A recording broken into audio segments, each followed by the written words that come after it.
ओम गुरुदेव. ओम श्री गुरुभ्यो नमः.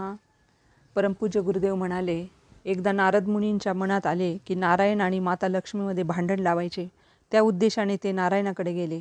भगवान नारायण पहुडलेले होते आणि माता लक्ष्मी त्यांचे पाय दाबत होती आणि अवदसा पाठीमागे उभी होती.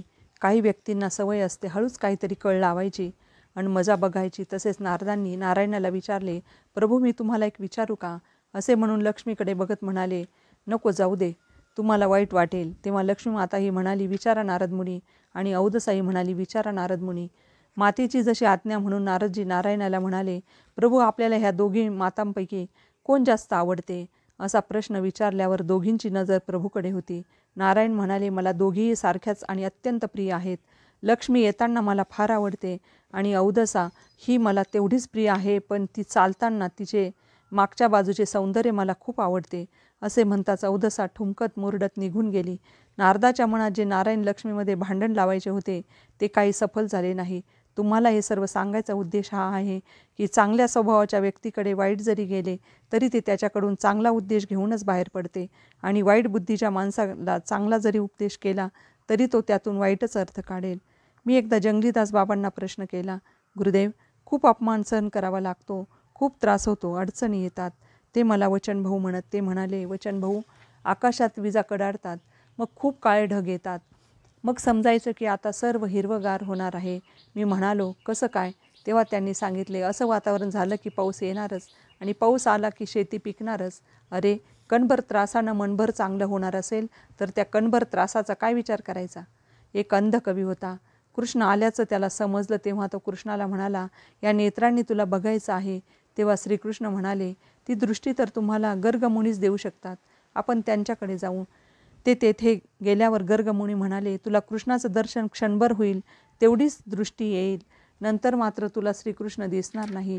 तेव्हा तो कवी म्हणाला, ज्या हृदयात मी कृष्णाला बघतो तो फक्त क्षणभर पाहून मला त्याचं स्मरण दर्शन करता आलं नाही तर त्या दृष्टीचा काय उपयोग? मला नको ती दृष्टी. अशाच मला कुंती माताही श्रेष्ठ वाटतात.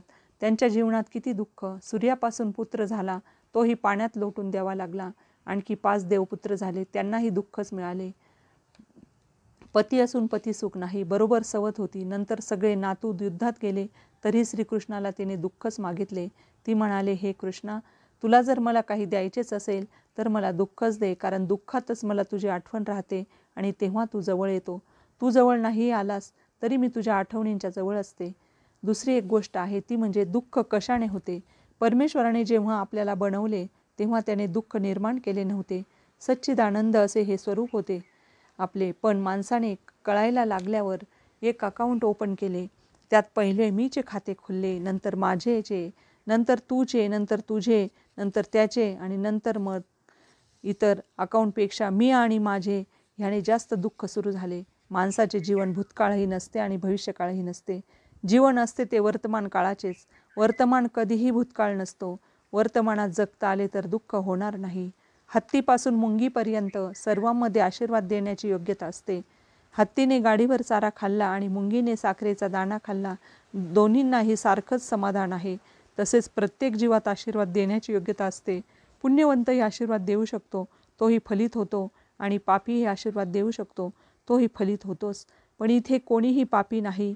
प्रत्येक जीव परमेश्वराचा अंश आहे, हे लक्षात ठेवा. तुम्ही जन्माला येण्यापूर्वी होता आणि तुमच्या मरणानंतरही तुम्ही असणार आहात. हे बघा, हा माझा शर्ट आहे म्हणजे शर्ट मी नाही. हा माझा हात आहे म्हणजे मी हात नाही. ही माझी चप्पल आहे म्हणजे मी चप्पल नाही. ही माझी गादी आहे, ही माझी सतरंजी आहे म्हणजे सतरंजी मी नाही किंवा गादीही मी नाही. तसेच हे शरीर माझे आहे, मी शरीर नाही. पण शरीराच्या आधाराने जो स्थित आहे तो आत्मा मी आहे. माझ्यात तुमच्यात एकच त्या परमेश्वराची सत्ता काम करते. आपण या शरीर रूपाने जन्माला येण्यापूर्वीच आपण कुठे जन्माला येणार, गरिबाच्या घरी की श्रीमंताच्या घरी, पुण्यवंताच्या घरी की दुराचार्याच्या घरी, हे सर्व अगोदरच ठरलेले असते. मग आपण चिंता कशासाठी करायची? संतांच्या नजरेत येण्यासाठी प्रयत्न करा. त्यासाठी मनमुख होऊन चालणार नाही, गुरुमुख बनावं लागेल. त्यासाठी सेवा करावी लागेल. सेवासुद्धा तुमच्या मनाची करून उपयोग नाही. तुमची सेवा सद्गुरूंवर लादता कामा नये.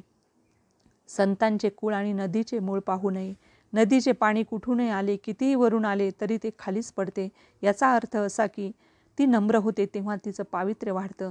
तसं स्त्रियामध्येही 3 गुण असावे: नम्रता, सौशिकता आणि त्याग. श्रीराम जेव्हा दशरथाचा मुलगा म्हणून ओळखले जात होते तेव्हा ते फक्त राजकुमार राम होते. ते गुरु विश्वामित्रांच्या सोबत राहिले, नंतर राज्याचाही त्याग करावा लागला आणि त्यानंतर त्यांचे नाव झाले. तेव्हाच ते प्रभू श्रीराम म्हणून ओळखू लागले. सीता ही त्यागी होती. ती सुद्धा जनक राजाची मुलगी होती आणि राजा दशरथाची सून होती. पण तिचे जीवन कसे गेले? ती तर महान शक्तिशाली होती. शिवधनुष्य उचलण्यासाठी राजे महाराजे कमी पडले. रावणासारख्या योद्ध्याची शक्ती कमी पडली. त्या शिवधनुष्याबरोबर ती लहानपणी खेळत असे. शेवटी श्रीरामांनीही तिचा त्याग केला. शेवटच्या क्षणीही तिने श्रीरामांना हात जोडले आणि म्हणाली, प्रभू, जन्मोजन्मी तुम्हीच मला पतिरूपात प्राप्त व्हावे, पण या जन्मात मी आता थकले आहे. तिने धरणीमातेला प्रार्थना केली आणि तिच्या कुशीत स्वतःला समर्पित केलं.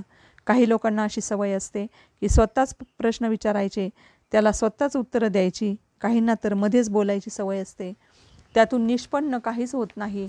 देवाज्ञा झाली तर माणूस मरतो, पण गुरु आज्ञेने माणूस तरतो. जगाच्या प्रेमात स्वार्थ आहे आणि गुरुप्रेमात परमार्थ आहे.